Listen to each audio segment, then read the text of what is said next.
और एससीआर का यही काम होता है कि अगर इस सर्किट में कोई भी प्रॉब्लम आती है, यानी वोल्टेज लेवल अगर घटता या बढ़ता है, तो एससीआर आईसी को इन्फॉर्मेशन मिल जाती है। तो एससीआर आईसी क्या करता है, ऑप्टो कपलर को ऑफ कर देगा। ऑप्टो कपलर जैसे ही ऑफ होगा तो ये आईसी समझ जाएगी कि हमें सर्किट को ऑफ करना है, तो वहाँ पे ये स्विचिंग हो रही थी, उस स्विचिंग को यहाँ पे रोक दिया जाएगा और इस तरीके से ये सर्किट क्या होगा, शॉर्ट होने से या ख़राब होने से बच जाता है।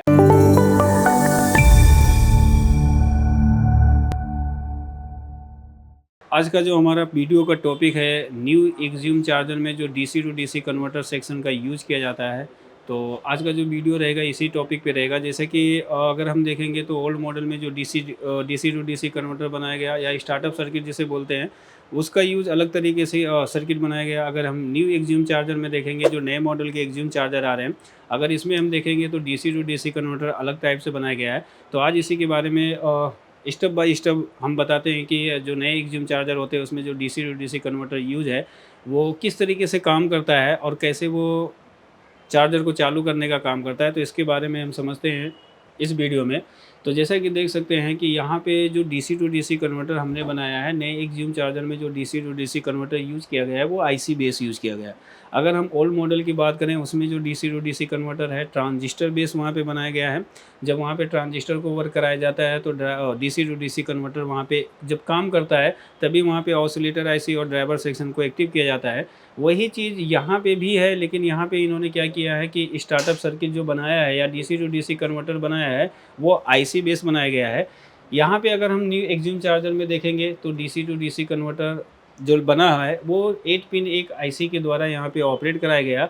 ये आईसी का सीरियल नंबर होता है वाइपर 22A, या इसको एससीआर आईसी के नाम से भी जाना जाता है। ठीक है, तो सबसे पहले हम समझते हैं इसके सर्किट के बारे में, फिर इसके फंक्शन के बारे में समझते हैं कि ये कैसे काम करता है। ठीक है, तो यहाँ पे जैसा देख सकते हैं कि ये 8 पिन की आईसी होती है। पिन नंबर 1 और 2 इसका देखेंगे तो ये एमएफसी का यानी फ्लोटिंग का ग्राउंड होता है। ठीक है, और पिन नंबर 3 की अगर हम बात करेंगे तो ये इस आईसी का फीडबैक होता है। पिन नंबर 4 जो होता है इसका इनपुट सप्लाई होता है। और पिन नंबर 5, 6, 7, 8 की बात करेंगे तो ये पिनें आपस में कनेक्टेड होती है और ये आईसी का क्या होता है कि इनपुट सप्लाई होता है। जैसा कि अगर एससीआर आईसी की हम बात करें या वाइपर 22 आईसी की बात करें, तो ये 2 एन चैनल मॉसफेट से मिलकर बनी होती है। यानी ये मॉसफेट का ही पूरा यहाँ पे कॉन्फ़िगरेशन होता है, मॉसफेट के द्वारा ये आईसी बनाई गई है। तो ये आईसी काम कैसे करेगी, तो इसके लिए सबसे पहले अगर हम समझेंगे तो यहाँ पे क्या होता है, स्टार्टअप सर्किट के लिए यहाँ पे स्टार्टअप ट्रांसफार्मर का यूज़ किया जाता है। क्योंकि यहाँ पे जो डीसी टू डीसी कन्वर्टर बनाया गया वो ट्रांसफार्मर बेस बनाया गया है। जब ट्रांसफार्मर यहाँ पे वर्क करेगा तभी हमें क्या करते हैं कि 12 वोल्ट की सप्लाई देखने को मिलती है। क्योंकि एक्सियम चार्जर अगर हम देखेंगे तो 12 वोल्ट सप्लाई से ही ऑपरेट किया जाता है जब आउटपुट में हमें लोड डालते हैं। जैसे कि ओल्ड मॉडल में अगर देखेंगे, जब वहाँ पे बैटरी को कनेक्ट किया जाता है तो 12 वोल्ट की सप्लाई, 10 वोल्ट की सप्लाई बनती है। लेकिन अगर नए एक्सियम चार्जर की अगर हम बात करेंगे तो यहाँ पे डीसी टू डीसी कन्वर्टर जो बनाया गया, ऑपरेट कराया गया, वो एसी वोल्टेज के द्वारा ही ऑपरेट कराया गया। इस नए चार्जर में अगर हम देखेंगे तो हमें बैटरी लगाने की ज़रूरत नहीं पड़ती है। हम एसी सप्लाई देके उसके डीसी टू डीसी कन्वर्टर को चेक कर सकते हैं, डीसी टू डीसी कन्वर्टर को एक्टिव किया जाता है। तो आज इसी के बारे में हम समझेंगे कि ये सर्किट कैसे वर्क करता है। तो जैसा कि देखेंगे, यहाँ से 300 प्लस जो डीसी बोल्ट हमारा यहाँ पे बनता है फ्रॉम एमएफसी, यानी जो फिल्टर कैपेसिटर वहाँ पे लगाए जाते हैं या मेन कैपेसिटर लगाए जाते हैं।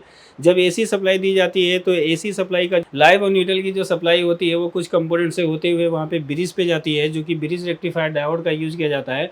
तो ब्रिज रेक्टिफायर डायोड का काम क्या होता है कि एसी वोल्टेज को डीसी वोल्ट में कन्वर्ट करना, और वहाँ पे जो कैपेसिटर लगाए जाते हैं, दोनों कैपेसिटर मिलकर क्या करते हैं कि वो जो डीसी वोल्ट ब्रिज रेक्टिफायर के द्वारा बनाया गया है उसको 300 प्लस डीसी वोल्ट पे कन्वर्ट कर देते हैं। वही 300 प्लस डीसी वोल्ट की जो सप्लाई होती है इस डीसी टू डीसी कन्वर्टर को दी जाती है।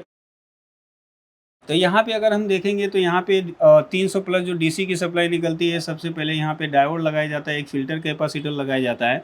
और इस सेक्शन का जो भी ग्राउंड यहाँ पे यूज़ किया गया है वो मेन ग्राउंड नहीं होता है, ये फ्लोटिंग ग्राउंड होता है, जो कि ब्रिज का अपना बनाया हुआ ग्राउंड होता है। उसी के ग्राउंड से ही ये पूरी सर्किट यहाँ पे ऑपरेट होती है। तो यहाँ पे देखेंगे जो आपका कैपेसिटर लगा हुआ है, इसका भी जो ग्राउंड होता है वो फ्लोटिंग ग्राउंड होता है। और यही 300 प्लस डीसी जो सप्लाई होती है ये ट्रांसफार्मर का, जो वहाँ पे स्टार्टअप ट्रांसफार्मर लगाया जाता है, इसकी प्राइमरी वाइंडिंग को दी जाती है। और इसी प्राइमरी वाइंडिंग से होते हुए वही 300 प्लस डीसी वोल्ट की जो सप्लाई होती है इस आईसी के पिन नंबर 8, 7, 6 और 5 पर दी जाती है। तो ये आईसी को इनपुट वोल्टेज मिल जाता है, इधर से ग्राउंड मिल जाता है, लेकिन ये आईसी हमारी काम नहीं करेगी जब तक मॉसफेट के यानी इस आईसी के पिन नंबर 4 पे इनपुट सप्लाई नहीं दी जाएगी, यानी इसकी गेट को चालू नहीं किया जाएगा जब तक ये ट्रांसफार्मर यहाँ पे स्विचिंग नहीं करेगा। और स्विचिंग अगर नहीं करेगा तो यहाँ पे हमारा एसी वोल्टेज नहीं बनेगा, और एसी नहीं बनेगा तो सेकेंडरी में कोई भी वोल्टेज हमें देखने को नहीं मिलता है। जैसा कि जानते हैं कि कोई भी ट्रांसफार्मर होता है वो हमेशा एसी वोल्टेज पे ऑपरेट कराया जाता है। यहाँ पे जो सप्लाई दी जाती है वो डीसी वोल्टेज की दी जाती है, लेकिन जब इसी डीसी वोल्ट को बार बार स्विच किया जाता है यानी बंद चालू किया जाता है तो यहाँ पे क्या होता है कि एसी सप्लाई जनरेट हो जाती है, और एसी सप्लाई बनते ही सेकेंडरी वाइंडिंग में हमें इसके वोल्टेज देखने को मिल जाता है जो कि एसी सप्लाई वहाँ पे पास कर दिया जाता है।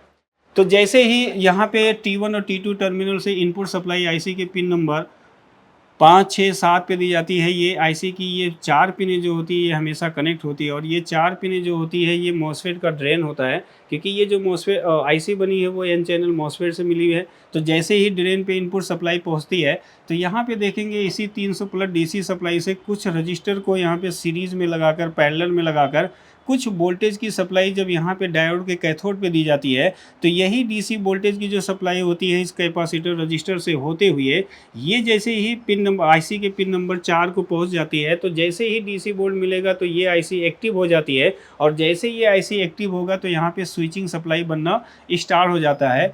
ये जो सर्किट होती है ये कॉइल की पोलरिटी को चेंज स्टेबल रखने के लिए इस सर्किट का यूज़ किया जाता है। इसका काम होता है कि जैसे अगर यहाँ पे स्विचिंग स्पीड अगर कम हो जाती है तो उस स्पीड को बढ़ाने का ये काम करता है। ये जो सर्किट यहाँ पे बनाई गई है, रजिस्टर लगा है और ये जो सीरीज़ में कैपेसिटर लगा है, डायोड लगा है, तो इनका यही काम होता है, या तो कॉइल की पोलरिटी को स्टेबल रखते हैं, क्योंकि कॉइल जब स्विचिंग करता है तो अपनी पोलरिटी को बार बार चेंज करता है, तो इसीलिए इस सर्किट को बनाया गया। या दूसरे भाषा में अगर हम कहेंगे तो ये स्विचिंग स्पीड को कंट्रोल करने का काम करेगा। अगर इस सर्किट में प्राइमरी वाइंडिंग में स्विचिंग स्पीड कम होती है तो ये सर्किट क्या करेगा, एक्टिव हो जाएगा और स्विचिंग स्पीड को क्या करेगा, यहाँ पे कंट्रोल करने का काम करता है। तो जैसे ही पिन नंबर 4 को कुछ रजिस्टर के द्वारा इनपुट वोल्टेज की सप्लाई दी जाती है तो इस आईसी के अंदर लगा हुआ जो मॉसफेट का गेट होता है, जैसे ही गेट पे कुछ वोल्टेज पहुंचेगा तो ये आईसी काम कर जाएगी और ड्रेन टू सोर्स क्या करेगी, वोल्टेज को पास करेगी, यानी एक स्विचिंग का फॉर्म जनरेट होगा। जैसे ही आईसी स्विचिंग लेगी तो यहाँ पे क्या होगा कि प्राइमरी वाइंडिंग में क्या होगा, एसी वोल्टेज बन जाएगा, और जैसे प्राइमरी वाइंडिंग में एसी वोल्टेज बनता है तो फीडबैक वाइंडिंग में भी क्या होगा, एसी वोल्टेज की सप्लाई बन जाएगी। और यहाँ पे क्या होगा, जब एसी सप्लाई बनेगी फीडबैक वाइंडिंग में तो यहाँ पे जो सप्लाई आपकी आउट होती है वो एसी सप्लाई आउट होती है। तो यहाँ पे अगर देखेंगे तो एक डायोड और एक फिल्टर कैपेसिटर लगाया गया, तो ये डायोड क्या करेगा, जो एसी सप्लाई इधर से आ रही है उसको क्या करेगा, अनप्योर डीसी वोल्टेज में वो कन्वर्ट कर देगा, और प्योर डीसी में कन्वर्ट करने के लिए यहाँ पे पोलराइज कैपेसिटर लगाया जाता है। तो दूसरी बार क्या होता है कि यहाँ से जो वोल्टेज आने लगता है तो इससे क्या होता है कि फिर गेट को सप्लाई मिल जाती है, तो गेट को सप्लाई मिलने से ये आईसी क्या करती है, कंटिन्यूसली स्विचिंग फॉर्म में आ जाती है और ये यहाँ पे स्विचिंग स्टार्ट कर देती है। और यही सप्लाई अगर हम देखेंगे तो ये जो ऑप्टो कपलर यहाँ पे लगाया जाता है तो इसकी पिन नंबर 4 को दी जाती है। तो पिन नंबर 4 को जैसे ऑप्टो कपलर को ये सप्लाई मिलती है तो इसके पिन नंबर 3 से एक फीडबैक सप्लाई निकलती है जो आईसी के पिन नंबर 3 को दी जाती है। जैसे ऑप्टो कपलर के पिन नंबर 3 से सप्लाई इस आईसी के पिन नंबर 3 को फीडबैक के रूप में दी जाती है, तो ये आईसी को ये पता चलता है कि हमारी स्विचिंग जो स्पीड है, यानी यहाँ पे जो स्विचिंग हो रही है वो प्रॉपर हो रही है कि नहीं हो रही है। तो इस ऑप्टो कपलर के द्वारा एक इन्फॉर्मेशन सप्लाई इस आईसी को दी जाती है, जिससे आईसी ये रीड कर लेती है कि हमारी जो स्विचिंग हो रही है, मतलब जो आईसी की स्विचिंग स्पीड है वो प्रॉपर तरीके से यहाँ पे काम कर रही है। तो यहाँ पे देखेंगे जब एसी सप्लाई यहाँ से फीडबैक वाइंडिंग से निकला तो एक तो सप्लाई फिर पिन नंबर 4 पे आ जाती है, जिससे क्या होती है कि ये आईसी कंटिन्यूसली स्विचिंग फॉर्म में चली जाती है। और यहाँ से अगर हम देखेंगे तो जो एसी सप्लाई होती है यहाँ पे डायोड लगा होता है। अब डायोड क्या करेगा, उसे अनप्योर डीसी में कन्वर्ट कर देता है। यहाँ पे क्या होगा, पोलराइज कैपेसिटर का यूज किया जाएगा। अब पोलराइज कैपेसिटर क्या करेगा, उसको प्योर डीसी में कन्वर्ट कर देगा, और यहाँ से एक 12 वोल्ट से लेकर 15 वोल्ट की एक सप्लाई बनती है। जो सप्लाई जाती है वो एसी रिले कॉइल को दी जाती है। जैसे कि आजकल चार्जर में देखेंगे रिले 2 प्रकार का लगाया जाता है, एक एसी रिले होता है और एक डीसी रिले लगाया जाता है। डीसी रिले आउटपुट में लगा होता है और जो एसी रिले लगा होता है वो इनपुट सप्लाई में यानी एसी की सप्लाई में लगाई जाती है। इस एसी रिले का काम क्या होता है कि ब्रिज को कंट्रोल करना यानी ब्रिज को प्रोटेक्शन देने का काम करता है, ये एसी रिले होता है। तो इसको 12 से 15 वोल्ट की सप्लाई मिल जाती है फीडबैक बाइंडिंग के द्वारा।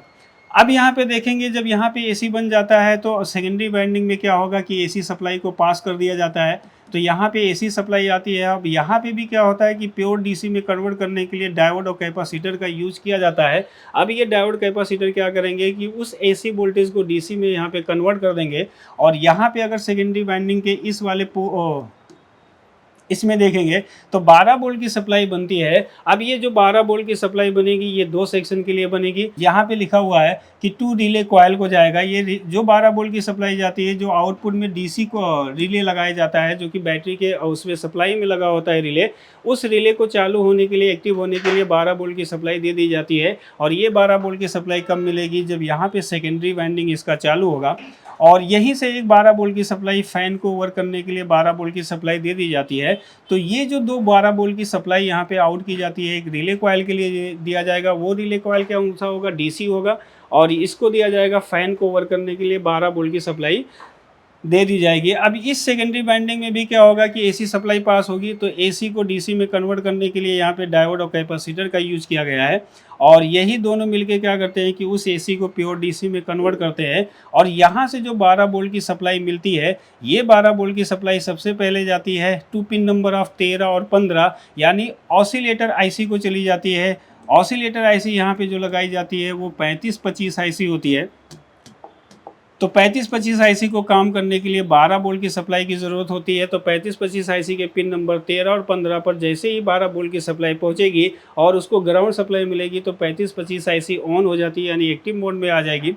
अब यही 12 वोल्ट की जो सप्लाई होती है, जैसे कि हमने बताया था कि जो एक्सिम चार्जर होते हैं उसमें जो ड्राइवर सेक्शन होता है वो मोस्टली ट्रांजिस्टर बेस बनाया जाता है। तो यहाँ पे जो एक डायोड के द्वारा 12 वोल्ट की सप्लाई जाएगी वो ट्रांजिस्टर और ड्राइवर सेक्शन में लगे हुए ट्रांजिस्टर के कलेक्टर पर दे दी जाएगी। तो इस तरीके से जो सेकेंडरी वाइंडिंग से वोल्टेज आउट होता है वो इन सारे सेक्शन को 12 वोल्ट की सप्लाई देकर एक्टिव किया जाता है। इसीलिए एक्सिम चार्जर में इसको स्टार्टअप ट्रांसफार्मर या स्टार्टअप सर्किट के नाम से जाना जाता है, क्योंकि एक्सिम के चाहे ओल्ड मॉडल हो या न्यू मॉडल के चार्जर हो, अगर उसमें DC to DC converter active नहीं होगा तो हम उस चार्जर से कोई भी आउटपुट सप्लाई नहीं ले सकते हैं, यानी मेन ट्रांसफार्मर वहाँ पे चालू नहीं हो सकता है। तो यहाँ पे क्या होगा, 12 वोल्ट की सप्लाई भेजी जा रही है और 3525 आईसी को और वहाँ पे ड्राइवर सेक्शन को दी जाती है। और इसमें देखेंगे तो 12 वोल्ट की सप्लाई रिले कॉइल को भी दी जाती है और फैन को दे दी जाती है। अब यहाँ पे अगर देखेंगे तो एक एससीआर लगाया जाता है। अब एससीआर को अगर यहाँ पे देखेंगे तो इसका काम होता है कट ऑफ करने का काम करता है। ये रिले और ये एससीआर मिलके क्या करते हैं, अगर यहाँ पे स्विचिंग में अगर प्रॉब्लम आती है या स्विचिंग में कोई भी दिक्कत आती है या वोल्टेज यहाँ पे बढ़ता या घटता है, तो उस कंडीशन में इन दोनों का काम क्या होता है, एससीआर का काम क्या होता है कि इस सर्किट को ऑफ करना। यानी इस सर्किट को जब ऑफ किया जाएगा तो यहाँ से क्या होगा कि एससीआर फीडबैक की सप्लाई जब इस आईसी को नहीं देगा तो इस आईसी को ये लगेगा कि हमारी स्विचिंग वहाँ पे बंद हो गई है। तो ये आईसी क्या करेगी, अपने गेट को ऑफ कर देगी, यानी यहाँ पे स्विचिंग करना ये बंद कर देती है, जिससे ये सर्किट ख़राब होने से या शॉर्ट होने से बच जाता है। तो इसीलिए इन दोनों कंपोनेंट्स का यूज़ किया गया है। ऑप्टो कपलर का देखा जाए तो एक बार ये क्या करता है, आईसी को फीडबैक देने का काम करता है, जिससे स्विचिंग स्पीड के बारे में आईसी को पता चलता है कि हमारी स्विचिंग जो हो रही है वो प्रॉपर हो रही है। और एससीआर का यही काम होता है कि अगर इस सर्किट में कोई भी प्रॉब्लम आती है, यानी वोल्टेज लेवल अगर घटता या बढ़ता है, तो एससीआर आईसी को इन्फॉर्मेशन मिल जाती है। तो एससीआर आईसी क्या करता है, ऑप्टो कपलर को ऑफ कर देगा। ऑप्टो कपलर जैसे ही ऑफ होगा तो ये आईसी समझ जाएगी कि हमें सर्किट को ऑफ करना है, तो वहाँ पे ये स्विचिंग हो रही थी उस स्विचिंग को यहाँ पे रोक दिया जाएगा और इस तरीके से ये सर्किट क्या होगा, शॉर्ट होने से या ख़राब होने से बच जाता है। तो एससीआर का यही काम होगा। कि यहाँ पे अगर कोई भी वोल्टेज की प्रॉब्लम आती है या कम ज़्यादा होता है तो ये एससीआर समझ जाता है। इसका यही काम होता है कि इस सर्किट को रोकना। तो इस सर्किट को रोकने के लिए ऑप्टो कपलर को यहाँ पे ऑफ करना होगा। जैसे ही ऑप्टो कपलर ऑफ होगा तो 3 नंबर से फीडबैक सप्लाई नहीं जाएगी, तो आईसी समझ जाएगी कि हमें स्विचिंग जो हमारी यहाँ पे हो रही है उस स्विचिंग को रोक देना है। और स्विचिंग ही जैसे ही रोक देगी तो ये ट्रांसफार्मर क्या होगा, काम करना बंद कर देगा और ये सारे वोल्टेज क्या होंगे, आउटपुट में मिलना बंद हो जाएंगे। तो यही डीसी टू डीसी कन्वर्टर का काम यहाँ पे भी होता है। तो नए मॉडल के जो चार्जर आएंगे एक्ज्यूम में, उसमें जो डीसी टू डीसी कन्वर्टर बनाया गया है वो आईसी बेस बनाया गया है। तो इसमें क्या होता है कि अगर नए चार्जर की अगर हम बात करें तो यहाँ पे हमें बैटरी लगाने की ज़रूरत नहीं पड़ती है। लेकिन यही चीज़ अगर हम ओल्ड मॉडल में देखते हैं तो ओल्ड मॉडल में हमें बैटरी को कनेक्ट करना होता है, तब डीसी टू डीसी कन्वर्टर वहाँ पे काम करता है। नए मॉडल में हमें बैटरी लगाने की ज़रूरत नहीं होती है। एसी सप्लाई जैसे हम देते हैं तो जब वहाँ पे 300 प्लस डीसी वोल्ट बनता है एमएफसी के द्वारा, उसी 300 प्लस डीसी वोल्टेज से इस DC to DC converter circuit को एक्टिव किया जाता है, जिससे कि हमें इन सेक्शन को चलाने के लिए 12 वोल्ट की सप्लाई मिल जाती है और सर्किट हमारा क्या होता है कि वर्किंग कंडीशन में आ जाता है। तो इस तरीके से नए चार्जर में जो एक्ज्यूम के आते हैं तो डीसी टू डीसी कन्वर्टर का इस तरीके से यूज़ किया गया है। वहाँ पे 8 पिन की एक एससीआर आईसी लगाई गई है। उस आईसी के द्वारा यहाँ पे ट्रांसफार्मर को स्विच कराया जाता है, जिससे हमें 12 वोल्ट की सप्लाई की ज़रूरत होती है। क्योंकि डीसी टू डीसी कन्वर्टर का काम क्या होता है कि इनपुट अगर आपके पास हाई है तो उस इनपुट को स्विचिंग के द्वारा लो वोल्टेज में कन्वर्ट करके इन सारे सर्किट को यहाँ पे ऑपरेट कराया जाता है। अब 12 वोल्ट की सप्लाई जब इस बाइंडिंग से मिलता है, यानी सेकेंडरी बाइंडिंग से मिलता है, तो ये दोनों सेक्शन एक्टिव हो जाते हैं। यही दोनों सेक्शन मेन होते हैं, क्योंकि यहाँ पे क्या होता है कि ड्राइवर ट्रांजिस्टर को जब ये 12 वोल्ट की सप्लाई मिल जाती है और 35-25 आईसी को मिल जाती है, तो 35-25 आईसी क्या करेगा, 2 पिनों से क्या करेगा, पीडब्ल्यूएम की सप्लाई ड्राइवर सेक्शन को भेजेगा। तो यहाँ पे ट्रांजिस्टर को स्विच करेगा। जब ट्रांजिस्टर यहाँ पे स्विच होगा तो इसका ड्राइवर ट्रांसफार्मर ऑन हो जाता है और वो मॉसफेट के गेट के लिए कुछ पल्स यानी कुछ वोल्टेज जनरेट कर देता है, जिससे दोनों जो मॉसफेट होते हैं वो स्विचिंग स्टार्ट करते हैं। और जब दोनों मॉसफेट स्विचिंग स्टार्ट करते हैं तो मेन ट्रांसफार्मर को चालू कर दिया जाता है। मेन ट्रांसफार्मर जब चालू होता है तो हमें आउटपुट सप्लाई मिल जाती है, बैटरी के लिए मिल जाती है और LM324 आईसी के लिए वोल्टेज मिल जाता है, जिससे एम्पियर वहाँ पे बनना स्टार्ट हो जाता है और चार्जर वहाँ पे काम करना शुरू कर देता है। तो ये होता है डीसी टू डीसी कन्वर्टर का काम होता है। अगर डीसी टू डीसी कन्वर्टर काम नहीं करेगा, चाहे ओल्ड मॉडल हो या न्यू मॉडल हो, तो आपका सर्किट ऑफ रहेगा, सर्किट कोई भी वर्क नहीं करेगा। आप एसी सप्लाई दोगे, आपको 300 प्लस डीसी तो मिल जाएगा, लेकिन कोई भी सर्किट चालू नहीं होगा, क्योंकि जब तक हमें डीसी टू डीसी कन्वर्टर को चालू नहीं करेंगे जब तक चार्जर का आउटपुट सेक्शन वर्क नहीं करेगा। आउटपुट सेक्शन वर्क नहीं करेगा तो हमें कोई भी वोल्टेज देखने को नहीं मिलेगा। तो वही चार्जर क्या होता है, ऑफ कंडीशन में चला जाता है। 300 प्लस डीसी भी मिल जाता है, लेकिन फिर भी चार्जर हमारा काम नहीं करता है। तो कभी भी अगर कोई भी चार्जर आता है एक्ज्यूम का, चाहे ओल्ड मॉडल हो या न्यू मॉडल हो, सबसे पहले हमें इसके स्टार्टअप सर्किट को चेक करना होता है, क्योंकि स्टार्टअप सर्किट अगर काम करेगा तभी आगे की सर्किट वहाँ पे वर्क कराई जाती है। तो डीसी टू डीसी कन्वर्टर का यही काम होता है, 12 वोल्ट बनाना। 12 वोल्ट के द्वारा वहाँ पे जो 35-25 ऑसिलेटर आईसी लगी होती है उसको एक्टिव किया जाता है। तो नए मॉडल के अगर हम एक्ज्यूम चार्जर में देखेंगे तो DC to DC converter IC base बनाया गया और इस तरीके से सर्किट को बनाकर वहाँ पे 12 वोल्ट की सप्लाई आउट करके सारे सेक्शन को एक्टिव किया जाता है। तो जैसा कि आप सबने देखा कि जो नए मॉडल में एक्ज्यूम के नए मॉडल में DC to DC converter use किया जाता है, किस तरीके से यूज़ किया गया, हमने स्टेप बाय स्टेप यहाँ पे एक एक चीज़ें आपको डिटेल से बताई है। और एक चीज़ ज़रूर कि अगर कोई भी चार्जर आता है तो अगर हमें किसी भी चार्जर का रिपेयरिंग का प्रोसेस अगर नहीं पता होता है तो उसी चार्जर को रिपेयर करने में हमें टाइम लग जाता है, या कभी कभी ऐसे होते हैं कि फॉल्ट को भी ट्रेस करने में दिक्कत आती है। तो यहाँ पे क्या होता है कि स्टेप बाय स्टेप आपको बताया जाता है कि कोई भी चार्जर होता है कैसे वो वर्क करता है। अगर आप किसी भी चार्जर का वर्किंग कंडीशन पता चल जाए कि चार्जर कैसे काम करता है, एसी से डीसी बना, अब डीसी के बाद कौन सा सेक्शन एक्टिव होना चाहिए, तो और उसके बाद क्या होगा कि मेन ट्रांसफार्मर कैसे चालू होगा, आउटपुट में हमें कैसे वोल्टेज मिलेंगे, कहाँ कहाँ पे वो आउटपुट वोल्टेज होगा। जब तक इन चीज़ों का अगर नॉलेज नहीं होता है तो यही चीज़ होता है कि चार्जर को रिपेयर करने में डिफ़िकल्टी का भी सामना करना पड़ता है। तो यहाँ पे जैसा आपने देखा, हमने स्टेप बाय स्टेप यहाँ पे बताया कि डीसी टू डीसी कन्वर्टर कैसे काम करता है। ये एक्ज्यूम चार्जर का स्टार्टअप सर्किट होता है, जब तक ये सर्किट चालू नहीं होगा एक्ज्यूम चार्जर आपका वर्क नहीं करेगा। तो आई होप कि आप सबको ये वीडियो बहुत पसंद आएगा। अगर वीडियो आप सबको पसंद आए तो वीडियो को ज़रूर लाइक कीजिए, शेयर कीजिएगा, कमेंट्स कीजिएगा। और इसी तरह ई-रिक्शा कंट्रोलर से रिपेयरिंग से रिलेटेड, मोटर रिवाइंडिंग, मैकेनिकल से रिलेटेड या चार्जर से रिपेयरिंग वीडियो देखने के लिए मल्टीटेक के यूट्यूब चैनल को ज़रूर सब्सक्राइब करें। Thank you.